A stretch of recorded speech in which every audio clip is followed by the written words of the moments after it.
Hey, this is Deepesh, and in this video, I'm going to take you through the 3N ads formula.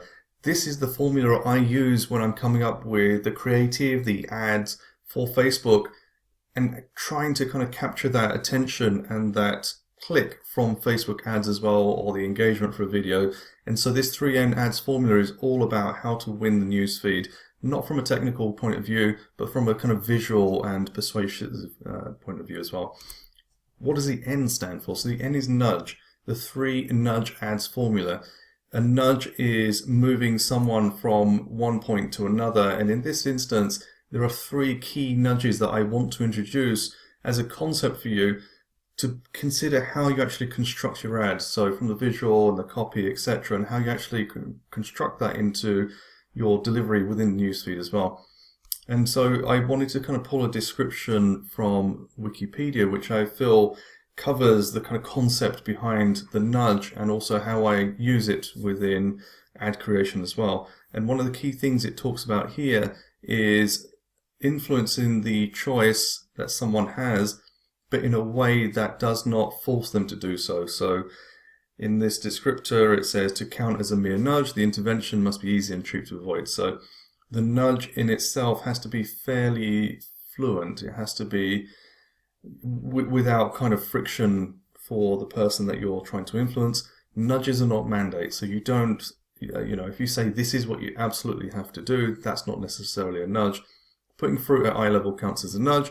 Banning junk food does not. So some kind of forceful action is not a nudge. And it continues to go in this form. Drawing on behavioral economics, the nudge is more generally applied to influence behavior, and that's what it's all about. Influence via non-coercive behavior. That's a flash way of saying get your way without force. And we do this every single day. Even if you just say please, that's a nudge. You're asking for something in return for that please, and it's a soft way of getting your way, essentially. One example I wanted to give around nudge and kind of influencing via non-coercive behavior is this kind of little mini story about urinals. With the urinals, men go all over the place sometimes and it gets messy, let's just say that.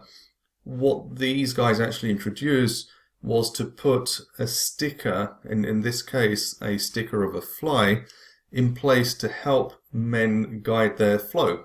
And actually this made a huge difference to cleaning up the urinals because it gave people an area to focus on, and for whatever psychological reason, it just meant that people were less likely to cause a mess, let's say. And this is the kind of way that a nudge is created, rather than having a saying do not do this or putting perimeters up. They're using soft influence, and this is such an important part of your creative, whether it's a newsfeed or in a story or wherever it is. It's all about being subtle in what you want the user to do. So why 3N? There's 3 parts of the nudge. Number 1 is stop that scroll. So Facebook call it thumb stopping content. And it's all about, if you look how busy the newsfeed is, how can you get someone to stop scrolling? That's the first thing that you have to do. Whether you're on a laptop or a mobile, getting them to stop the scroll is the most important thing. You can forget everything else, even winning the auction, having great copy, a great call to action, landing page, even a great product. If you cannot get them to stop the scroll, then the first part of your advertising journey has been a failure. The second part is then around engagement. So, okay, you've got them to stop the scroll. How do you keep them there? The first few seconds, probably even milliseconds, are so essential here to get your proposition across, get them engaged, get them interested, and then start taking them down that journey. And then the third part is, okay, you've got them engaged, you now need to convert them. And so this section is all about covering those 3 bases and how you can take someone from stopping their scroll, engaging in your ad, and then converting as well.